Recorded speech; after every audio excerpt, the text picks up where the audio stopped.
Bom dia. Bom dia, Eu tenho um costume que toda noite antes de dormir, eu tento ler alguma coisa de Torá para ter bons sonhos, uma boa noite de sono. E eu tenho um aplicativo no celular que são de várias cartas que o Rebbe escreveu ao longo dos anos. São 23 volumes de livros. E eu vou lendo cada noite, leio 2, 3, 4, depende. E semana passada me deparei com uma carta que senti que estava falando comigo. A carta dizia o seguinte: hebraico e Yiddish. Algumas em francês, outras em inglês, mas a maioria...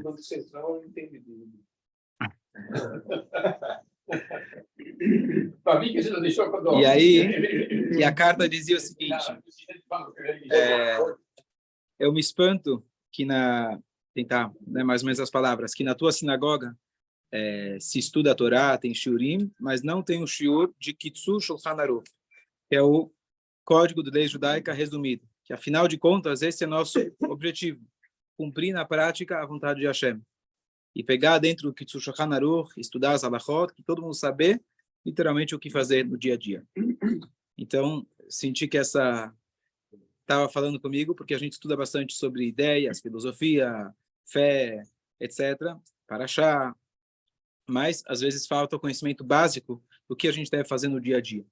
Isso é uma falha não somente, digamos, aqui, mas mesmo na Yeshiva, onde você estuda muito e passa o dia inteiro estudando, às vezes se foca muito no Talmud, por exemplo, mas se esquece a halachá prática. E, na verdade, por isso que o Rebbe instituiu que todo mundo, depois que terminar a Yeshiva, faça o estudo de rabinato. Ele falou, claro, quer dizer, a ideia não é que todo mundo seja rabino necessariamente. Para você ser um rabino mesmo e saber todos os detalhes, tem que estar sempre estudando, sempre se aprofundando e etc. Mas é mais quando surge uma pergunta, você perceber que tem uma pergunta. Senão você nem sabe que talvez tenha alguma coisa errada no que está fazendo. Então, esse conhecimento básico é muito importante. Então, vou dar primeiro uma pequena introdução para esse estudo, mas pedir também a ajuda do Hashem, porque o motivo que eu, às vezes, evito esse estudo, que às vezes entra em muitas minúcias, detalhes, aí o cara vira a cabeça e fala, pô, vamos para o próximo. Fala uma coisa mais interessante. Então, eu vou tentar, com a ajuda de Hashem, cada alahá, trazer a parte, digamos assim, filosófica também, para dar um pouco mais de cores para o esqueleto, mas tentar manter esse estudo como a carta dizia, achei importante seguir. Bezrat Hashem. Então, só dar uma introdução histórica do que é esse livro, Kitzur Shulchan Aruch, é muito importante. Então, é o seguinte, se a gente for lá do começo, quando Hashem ele deu a Torá escrita para Moshe passou para o povo, e a Torá oral ele transmitiu, como diz o próprio nome, oralmente para Moshe Rabbeinu. O que é a Torá oral? A Torá oral é a interpretação, a maneira de você conseguir decifrar a Torá escrita. Então, nenhuma das mitzvot, praticamente, você consegue deduzir diretamente da Torá. Lá está escrito, amarrarás como um sinal no teu braço. Amarrar o quê? Não está escrito. Você tem que ter os tzitzit. O que é tzitzit? Também não está escrito. Shabat você tem que descansar. Que descanso que é esse? Não está escrito. Quase todas as mitzvot não tem como a gente interpretar diretamente do texto escrito. Para isso, Hashem deu a chave da interpretação, que é a Torá oral. Essa Torá oral, ela foi passada durante muitos anos, acho que foram mais ou menos 1000 anos, oralmente, até que no ano 90 da Era Comum, já pulando toda a história, já dei shurim a respeito de todo o desenvolvimento da Torá oral. No ano 90 da Era Comum, surgiu o rabino Rabi Yehuda Nassi, que ele decidiu registrar tudo isso por escrito, quebrando a regra que tinha até então, de não escrever. O motivo era para manter a oralidade, para manter o estudo. Hoje a gente tem tudo escrito e ninguém sabe nada. Para que eu vou decorar se está no Google? Para que eu vou decorar se eu pergunto para a Síria durante a prova e ela me responde? Então, o fato de estar escrito, você gera uma ignorância. Por outro lado, o risco de se perder toda a informação era maior. Então, ele decidiu registrar. Ele registrou aquilo que é chamado a Mishnah. Só que a maneira que Hashem deu essa Mishnah, ela já dá margem para opiniões. Uma vez que ela é interpretativa, essas interpretações existem regras, mas elas podem ser traduzidas, podem ser aplicadas de formas diferentes. Então, você tem aquilo que chama machloket, discussões. E toda a Torá oral, Mishnah, Guimará, comentários, é discussão, em cima da discussão, em cima da discussão, em cima da discussão. Então, se alguém perguntar por que judeu discute tanto, essa é a estrutura que Deus passou para a gente. Ele não deu uma Torá que fosse fácil de interpretar. Desde o início, ele já deu uma Torá onde ela deve ser interpretada. E quando você abre para interpretação, você vai ter 2 ou mais, 3, 4 sinagogas dentro da mesma ilha. Faz parte. É assim que Hashem já previu. O único cuidado... O judeu discute muito. E quem disse que é assim? É. Então, a pergunta, o Rebbe uma vez ele também comentou, ele falou, por que quando o Yehudi, ele fala Shalom Aleichem, o outro responde Aleichem Shalom. Como vai? Vai como? Bom dia, dia bom. Estranho, né? A gente é esquisito. Mas a resposta é que enquanto a gente não começa a discutir, não existe o diálogo. Eu falei bom dia, você tem nanana, você falou errado, é dia bom. Fica monótono, tá certo? Mas essa... Salam aleikum. Sim. Mas eles não pagaram os direitos. Um pouquinho para não ter que pagar hoje. E então é uma discussão à parte, por que a Hashem fez desse jeito, etc. Tem outros shurim, já falei bastante a respeito desse assunto, não quero me prolongar muito, mas o ponto é que essas opiniões são opiniões absolutas, ou seja, não são chutes, não são mais ou menos. Existe uma matemática perfeita, critérios perfeitos, e dentro desses critérios você tem formas diferentes de interpretar. Mas não é que chega um Zé Ninguém e fala, bom, eu acho, como alguém que chega numa sala de cirurgia, ele fala, olha, eu acho que você está fazendo errado. Você já estudou o quê? Nada. Né? Então, você não pode dar uma opinião sem ter o conhecimento profundo. Dentro desse conhecimento profundo, você tem opiniões divergentes. Mas não para um leigo chegar e dar uma opinião, ainda uma terceira opinião, dizendo que ele discorda. Para você discordar, você tem que ter o conhecimento profundo da lei judaica, certo? Agora, no início, quando você tinha essas diferentes opiniões, no início eu digo, pouco tempo depois que o templo foi destruído, ainda o povo ainda já começou a se espalhar pelo mundo, mas não estava tão espalhado como aconteceu nos anos seguintes. Então, as cidades perto de Israel, por exemplo, Babilônia, tá certo? Cada um seguia o seu mestre. Qual rabino que eu vou seguir? O meu rabino. E não é o meu rabino como hoje eu estou lendo aqui de um livro e eu estou falando para você o que o livro diz. O meu rabino é aquele que interpretou a Torá, ele recebeu do mestre dele da forma A, eu vou seguir ele. É possível que eu vou chegar numa outra cidade e vai ter uma regra diferente. E até existem regras. Será que eu vou respeitar a regra de lá? Será que eu vou respeitar a minha? A partir de que momento eu passo a fazer parte daquela cidade? Então, cada um seguia o seu mestre.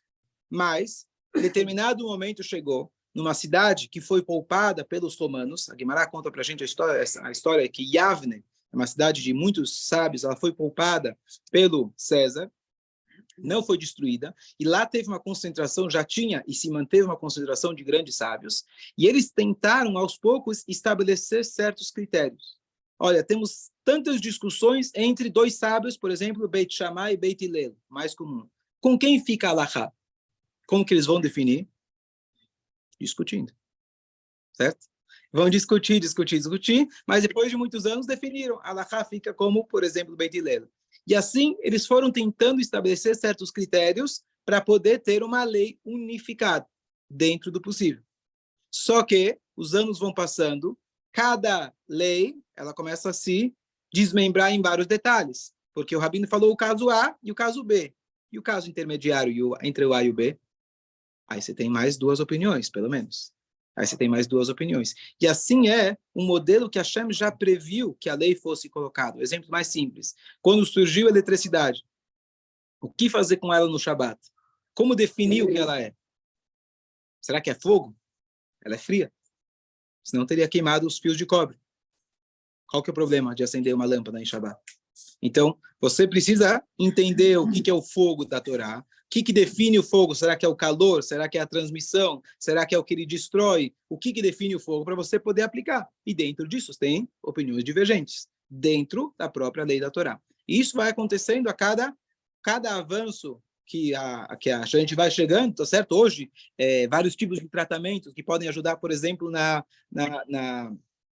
ou na nossa saúde, ou para uma mulher poder dar à luz. Vários detalhes na halakha, o que você pode fazer, o que você não pode fazer. O que se define, por exemplo, quem é a mãe, se tem uma barriga de aluguel, quem é a mãe do menino, se ele é judeu ou não é judeu. São coisas essenciais para a gente saber, mas o rabino tem que conhecer a halakha desde o início, lá da Torá, para Moshe, para Mishnah, para Gemara, né, para poder dar uma opinião. E não simplesmente, eu acho, não sei, eu acho, não serve, tá certo?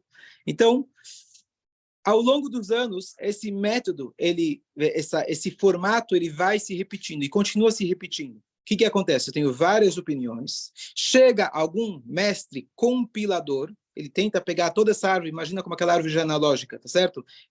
Todos esses tios, até que chegou em mim. Você filtra eles novamente, faz um funil novamente. Só que desse filho, o que mais ele tem? Mais um monte de filhos, mais um monte de netos, e vai se abrindo de novo. Então é como se fosse vários galhos, depois eles se juntam numa semente, vários galhos se juntam numa semente, e assim esse leque vai se abrindo e se fechando. E isso acontece, está acontecendo a cada dia.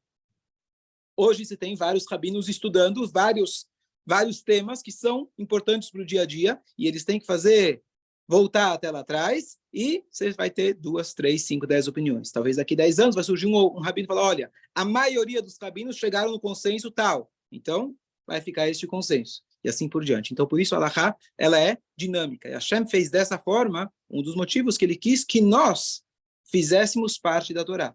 Então, qualquer um de nós, se eu estudar, conhecer a fundo essa matemática, essa ciência, eu vou poder, eventualmente, dar uma opinião. E a minha opinião vai ser aquilo que Deus quis. Ele nunca falou claramente. Mas se eu falar, olha, pode usar o elevador de tal forma, isso for enquadrado dentro da halakha, eu vou estar dando uma opinião e eu vou estar agora fazendo a Torá. Eu estou criando a Torá. Hashem nos deu a Torá. Quer dizer, deu a Torá não só a informação. Ele deu para a gente a possibilidade da gente manejar e adaptar, não adaptar, mas aplicar a Torá em dadas situações. Deu para entender? Até aqui? Conceito, pelo menos. Sim. Então, uma das grandes revoluções que aconteceram ao longo da história, de grandes compiladores. Então, você teve, por exemplo, o Maimônides. Em 1100, mais ou menos, o Maimônides, um gênio único, porque, primeiro, ter acesso a todos os livros, certo? Já era muito difícil. Então, ele teve acesso a todos os livros. Ele pegou, por exemplo, toda a Torá oral, chamada, na verdade, o Shas, que é todas 60 Masertot, 60 livros. Lá atrás da cabeça do Jaime tem algumas delas, só algumas. Tá certo? Aquilo que o pessoal estuda, uma folha por dia que termina em 7 anos e meio, uma folha por dia você termina em 7 anos e meio, isso para ter uma noção muito, muito genérica, porque estudar uma folha por dia é muito. De cada folha você tem centenas de comentários, então a pessoa está estudando de uma forma muito genérica. Então chegou o Maimônides, por exemplo, pegou todo esse estudo e ele recompilou, reestruturou. Ele cortou fora todas as discussões, cortou fora todas as explicações e colocou as decisões finais. Então ele baseado, então ele baseou-se em critérios da halakha. Por exemplo, se eu tenho 3 opiniões contra uma, 2 contra uma, vai seguir 2 contra uma. Então ele foi estabelecendo critérios, e nesse critério ele reorganizou e ele criou 14 livros sem discussões, sem motivos. Ele se vai lá e te coloca, teoricamente, se você lesse o Rambam, você saberia tudo como se conduzir. Você acha que vai parar por aí? O que vai surgir depois? Certo? Quem disse que é assim? Então, você tem um comentarista clássico do Rambam, por exemplo, que é o Raavad, que ele inicialmente achou que o Rambam era, e ele foi muito criticado, como Einstein, como todos os outros, né, sem querer comparar, mas todos os outros grandes revolucionários foram extremamente criticados. Pô, como assim você escreve um livro desses? Como assim você pode... E cada linha que ele escrevia, ele provava de 10 formas diferentes que ele está errado, tá certo? E assim surge o comentarista sobre o comentarista dizendo, não, você não entendeu, o que ele quis dizer está baseado em outra coisa. E assim a coisa vai evoluindo. Então, em 1500, adiantando um pouco a história, em 1500 foi escrito o Código de Lei Judaica, baseado também nesses critérios, que aí ele vai pegando esse compilador com esse compilador com esse compilador. Agora vamos pegar 2 contra 1, certo? E aí aquilo foi evoluindo, até que, estou pulando algumas gerações, em 1498, acho que foi essa data precisa, que foi escrito o Shulchan Aruch, o Código de Lei Judaica. Não teve outro no meio? Você teve o Bet Yosef, que primeiro escreveu, o Tur, que comentou no Bet Yosef, por isso eu falei, estou pulando. O Tur, que era filho do Rosh, que é dos 3 pilares, o Rosh, Rif e Rambam, depois o Tur escreveu, o Bet Yosef comentou, por isso eu já fui direto para o... Tá certo? Aí, então, o que acontece? Você tem o Código de Leis Judaico. Quantas opiniões você tem nele? 12. Então, mas aqui, por que eu cheguei nele? Porque esse foi o código que foi aceito por todo o povo de Israel como o pilar. E hoje todo o judaísmo para aí, digamos assim. Eu não posso voltar e falar, não, mas qual era a opinião anterior a ele?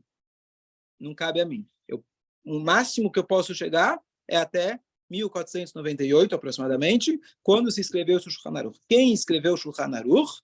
Então, curiosamente, quem escreveu foi o Beit Yosef, que era o Rav Yosef Kaur, que morava em Tzfat, em Israel.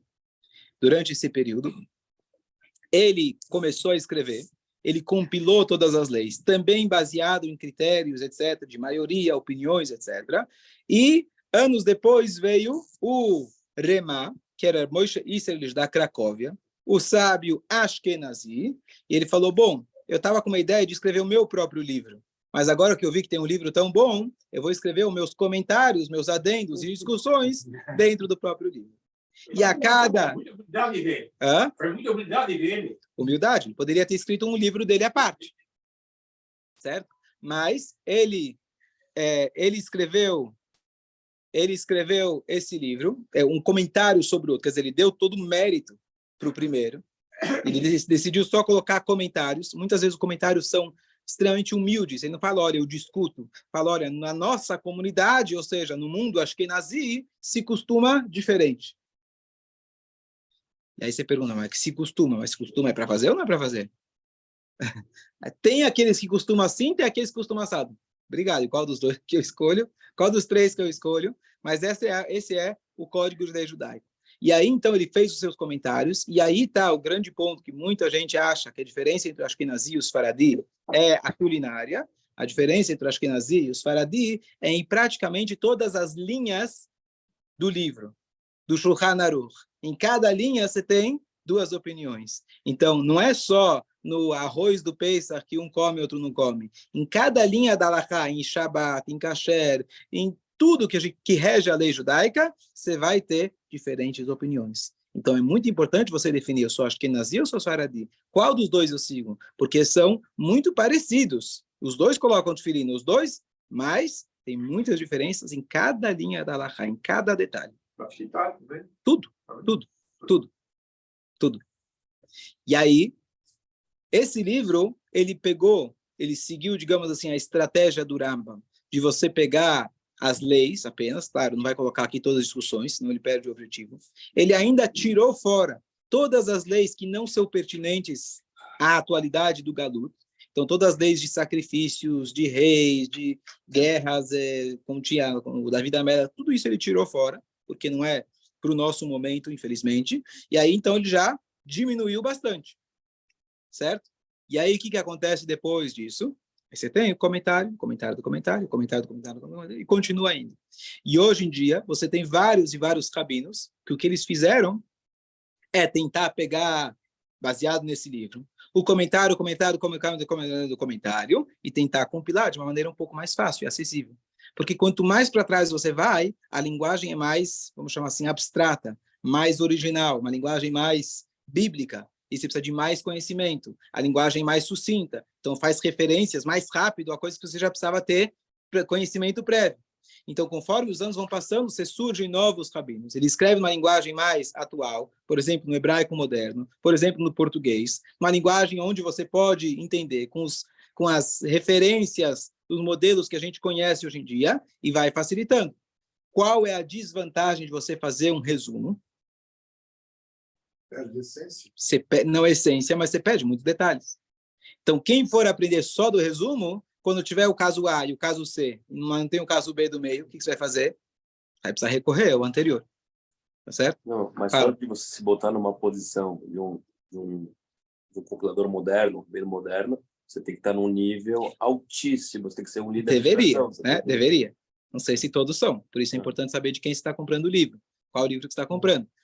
Uma coisa é você comprar um livro de 1.500, uma pessoa que já foi aceita por todo mundo. Hoje, eu comprar um livro, é importante ver quem é o nome, quem escreveu o livro. Será que ele não colocou um pouco da opinião dele? E assim a gente estava... O Eliel Rosenbaum, outro dia ele me mandou tem um livro muito conhecido que faz uma compilação das leis de Shabbat. Um livro que foi escrito há, sei lá, 50 anos atrás. Muito bom, sabe? Uma linguagem prática, moderna, fala de geladeira, fala de coisas do nosso dia a dia. E quando ele escreveu, ele recebeu muita crítica. Por quê? Porque na hora que você vai compilar, você tem que resumir. Você deixa muita coisa de fora. Você vai deixar muitas opiniões de fora. Aí chega peraí, como você deixou aquela opinião de fora? Você está sendo muito leniente. Não, você está sendo muito rígido. E aí, e assim, a coisa é dinâmica, continua sendo dinâmica. Mas a grande vantagem é que em 1498 a gente coloca um ponto final. Ou seja, tudo começa de 500 anos para trás, e não 3.300. Já dá um desconto, fica um pouco mais fácil. Os costumes podem ser diferentes, mas a lei sempre é a mesma. Não. A própria lei é diferente. Por exemplo, entre Ashkenazi e Sfaradi, e além das leis, você tem costumes. São coisas diferentes. Costumes, digamos assim, seria mais coisas culturais, vamos chamar assim. Para dar um exemplo de lei diferente. Lei diferente? Lei. Não costume. Ashkenazi não pode comer arroz em Pesach. Não pode. Isso não é costume. Pode ser que originalmente na Alemanha, nos países europeus, leste europeu, eles costumavam dessa forma, mas a partir do momento que esse foi o costume, é uma lei. Eu não posso chegar... Virou lei. Muitos desses costumes virou lei. Chama Minhag Israel Torah, mas ainda assim, alguns costumes que foram aderidos ao longo de muitas gerações e já escritos, etc., viram lei. Então, costume, posso dizer, por exemplo, eu vou falar Baruch Ató, Baruch Atá, Buri Hatu. Isso são mais questões culturais. Então, isso... digamos assim, não vai fazer tanta diferença. É costume. Agora, qual sidur que eu vou usar? Tem que seguir minha tradição. Slichot. É um exemplo, sim. Slichot fazem o mês todo, a gente faz menos. Tá certo? Acho que ontem nós fizemos. Já começa Tarat Nedarim, eu acho que eles começaram. Tarat Nedarim. Então, algumas coisas são costumes, algumas coisas são leis. Então, por exemplo, mistura de carne com leite. Se caiu aqui, entrou ali. Leis da Shkita. Quando você vai abater o animal, você tem quando você vai verificar o pulmão do animal. Então, para um tá treif, para outro tá caché. Hoje, quando são coisas que são vendidas para o público em geral, tentam cobrir todas as opiniões. Mas, se eu sou um Sfaradi e eu estou abatendo o meu animal, posso fazer do meu jeito. Agora precisa conhecer para saber o que é lei e o que é... Claro. Você tem um conhecimento. Claro, muito. Muita gente fala, isso é costume. Mas é lei. Por isso que você depende. Por isso tem que usar muito. A vantagem hoje é que a gente tem tudo escrito, certo? Então, um rabino hoje não é como o rabino de antigamente, que ele poderia... eu cheguei nessa conclusão. Sempre a conclusão que ele vai chegar vai estar sempre baseado no rabino anterior, da geração anterior. E assim é uma regra geral. É uma piada, mas cabe muito bem aqui para explicar o conceito de que quando tinha um rabino, ele estava sentado no banco, no parque, do lado dele tinha um senhor... não judeu. Ele viu que quando chegou, o rabino estava lá sentado, chegou os netos dele, abraçando, vindo lá no colo dele, e o cara vira e fala, poxa, que bonito, né? Teus netos vêm falar com você, os meus não querem nem saber de mim, ficam longe. Falou, por que é essa diferença? Falou, eu vou te explicar. Vocês acreditam que o homem veio do macaco. Então, quanto mais longe de você, ele prefere, porque você lembra ele mais a origem dele. A gente acredita que a gente veio de Avraham, Isaac, Jacob, Adão, mais próximo de Deus. Então, eles mais próximos da geração anterior, eles estão mais próximos de Deus. E a ideia... Não foi muito... Mas a ideia é que na ciência geral, quanto mais avançado, mais eu sei. Então, se eu olhar para trás, quem pensava que o mundo era plano, tá certo? Ele está completamente desatualizado. Ele não sabe por quê. Porque é uma ciência em evolução que depende do ser humano. Então, quanto mais avançado o ser humano está, mais próximo da realidade, da verdade eu estou. A Torá começa com Deus. Então, a verdade absoluta está na geração anterior. Então, o sábio dessa geração nunca vai poder discutir com o sábio da geração anterior. Talvez até a geração anterior, mas não 2 para trás, não 3 para trás. Eu nunca vou chegar e falar, não, olha, eu discuto com Maimônides, eu acho que o Urashi estava errado, faz o Shalom. Esse é o critério básico, porque quanto mais para trás, mais próximo das informações ele estava. E aqui vem uma coisa conceitual importante da nossa tradição. como é importante a tradição, como a tradição faz parte essencial, não só numa questão folclórica, mas literalmente da nossa tradição, das nossas leis. Para que eu possa saber a lei, eu sempre tenho que voltar para trás, ao invés de tentar, não, eu sei melhor, vamos mudar as coisas, vamos... Essa é a base da Halakha. Um dos livros compiladores é o Kitzur Shulchan Aruch. Ele foi escrito para Shlomo Ganzfried, acho que faz uns 150 anos, posso olhar exatamente, e ele escreveu o resumo do Shulchan Aruch, do Código de Leis. Esse Código de Leis abrange todas as leis que nós temos atualmente, apenas atualmente, e esse Kitzur, ele faz um resumo. Qual que é o problema do resumo? Tem que deixar a coisa por fora. Então, tem que deixar não só informação de fora, mas às vezes opiniões, porque se for olhar no Shulchan Aruch, o próprio Shulchan Aruch, que era para ser um compilador único, você já tem 2, 3 opiniões, fora os comentários. Então, ele precisa, de alguma maneira, também usar um critério de maioria, o que eu vejo que hoje as pessoas costumam. Então, a vantagem número 1, que por isso a gente fala, a pessoa deve saber isso, é porque hoje esse é o livro mais completo, mais, digamos assim, mais fiel ao Shulchan Aruch que nós temos, que vale a pena a gente estudar, e hoje tem em português, são 2 livros, grandes, compridos, mas se você for comparar com o original, é facílimo, é curtíssimo, você consegue terminar, e tem aqui em português, com comentários, fica fácil da gente interpretar. Vai surgir muitas vezes, que eu vou falar, olha, aqui está escrito assim, mas a gente não faz o que está escrito aqui. Como assim? Como assim? Porque, da mesma maneira que ele compilou, ele teve que tirar algumas opiniões. Então, ele achou que iriam seguir a dele, mas, em paralelo, não necessariamente o que ele escreveu foi o que foi aceito. Então, aqui, inclusive, no próprio comentário, ele fala, olha, não se costuma assim.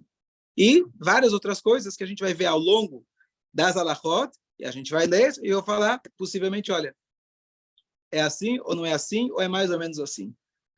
Então, é um trabalho. Um dos motivos, inclusive, que eu não estudei, além de ser técnico, etc., não fiz esse teoria até agora, porque só ler aqui não é suficiente. Eu vou ler aqui e a gente vai ver que a realidade às vezes é diferente. Então eu precisaria, na verdade, vou tentar, Bezrat Hashem, fazer uma lição de casa em cada uma das halachot, estudar, não estude lá para trás, mas ver o consenso geral da atualidade e ver se realmente o que está aqui é o que, de 150 anos para trás, se realmente é o que a gente faz.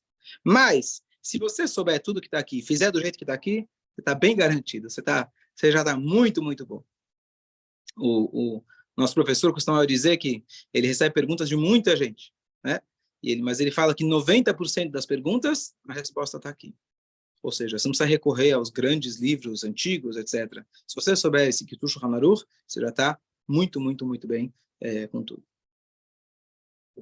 Fala. Pode acontecer que algum legislador ele fala que tem que ser, só que acaba não pegando. Claro.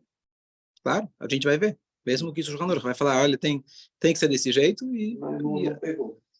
A palavra não é não pegou, porque a palavra não pegou cai sobre a seguinte situação. Vamos lembrar um caso clássico. Quando o Rabbi Eliezer Meor Agolá decretou a proibição da poligamia, certo? Um homem ter mais que 2 esposas. Foi um novo decreto. Como é um novo decreto, um dos critérios, não é simplesmente eu chego e decreto, eu decidi, mas um dos critérios que isso tem que ser aceito pela maioria de Israel. Isso tem que dar certo, tem que pegar. Agora, se não pegou, eventualmente aquilo seria abolido. Por quê? Porque ele instituiu uma coisa que pela lei era totalmente permitido. Então, já que ele instituiu uma coisa nova, parte do critério é que aquilo tem que pegar. Agora, se eu estou falando, olha, a lei é essa, né? Eu estou inventando. Então, não é tem que pegar, não tem que pegar. Tem que saber se a maioria concordou comigo. Não se a maioria não gostou. Olha, pessoal, agora a gente está numa época onde difícil não trabalhar no Shabat, difícil, então não pegou. Hoje em dia esse Shabat não está pegando. Não, não é por aí. A lei de Hashem é absoluta. O que você diz não pegar é sobre uma lei, mas assim, não é eu que posso chegar e falar, não, essa lei foi inventada, não pegou.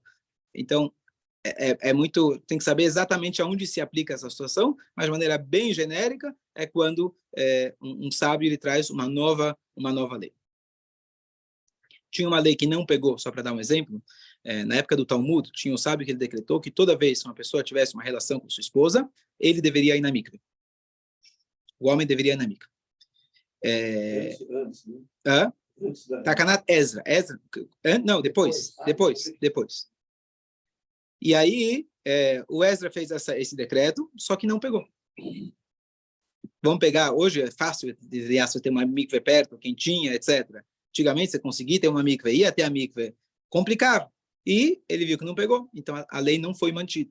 Então, você tem um costume, daqueles que querem ser rigorosos, e ir todo dia na mikve. Mas é apenas um costume, não é uma lei. Ele quis estabelecer, mas essa lei não foi aceita, não foi prático. Ele quis instituir alguma coisa que as pessoas não conseguiram manter. Então, implementar. Então, essa lei não foi adotada. Ok? Mais um último ponto, antes da gente ler uma alahá. A alahá é muito técnica. A gente vai ver, pode, não pode, pode, não pode, pode, não pode. Às vezes, fala, poxa, quanto não pode?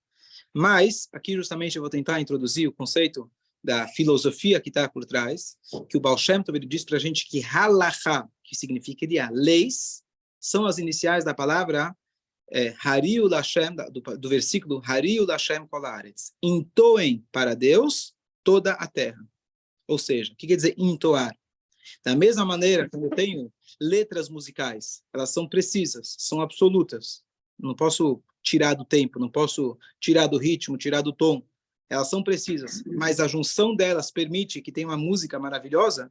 Essas leis é o que regem a nossa vida, e reger como um maestro, que significa a ideia que a gente possa realmente ter uma vida plena, uma vida de muitas cores, uma vida não esquelética, uma vida de técnica, pode, não pode. Isso sim está dando para a gente os tons, o ritmo, a maneira da gente se conduzir para que a gente tenha uma vida não mecânica, mas que a gente tenha uma vida com muita alma. Só que para a alma poder vir, para que o aparelho funcione, ele tem que estar com todos os fios conectados. Então aqui a gente está estudando a mecânica de como conectar todos os fios. Mas a ideia não é ficar o dia inteiro conectando o fio. A ideia é você conectar os fios e você realmente fazer com que a energia ela passe. Então, se a gente for estudando com calma, Bezrat Hashem, eu vou tentar, cada uma das halachot, tentar trazer o lado filosófico da coisa, para que a gente possa não fazer apenas de maneira técnica, mecânica, e sim a gente poder sentir realmente a luz, a música que está por trás disso.